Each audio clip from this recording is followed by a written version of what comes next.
যাই তুমি আমারে ক্ষমা করে দাও।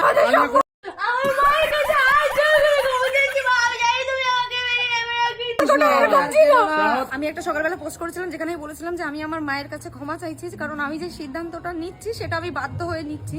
আমার পরিস্থিতি এমন হয়ে গেছিল যেখানটায় আমার করার মতন কিচ্ছু ছিল না। আমাকে যে সকালবেলা দেখেছি তোমরা অনেকে কমেন্ট করেছো দিদি ভাই এটা কি সত্যি কথা না মিথ্যে কথা, এটা সত্যি কথা, চৈত্র মাসে বিয়ে করা পাপ, কিন্তু আমি কি করবো, আমরা ভাই তোমরা এই অবস্থায় দেখছো এটা আমি একান্তই বাধ্য হয়ে করেছি। সকালবেলা আমার ওই পোস্টটা দেখে অনেকেই মিসআন্ডারস্ট্যান্ড করে ফেলছিলে যে হয়তো আমি অন্যরকম কোনো স্টেপ নিচ্ছি না, আমি হয়তো অন্যরকম কোনো স্টেপ নিচ্ছি না। আমি জানি এখানটা তোমরা অনেকে অনেক রকম কথা বলবে যে চৈত্র মাসে কে বিয়ে করে।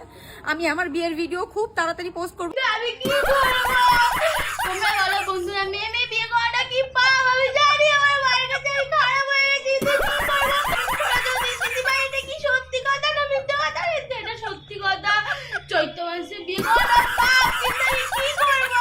আমার এই ভিডিও আমি খুব শীঘ্রই তোমাদের কাছে নিয়ে আসবো।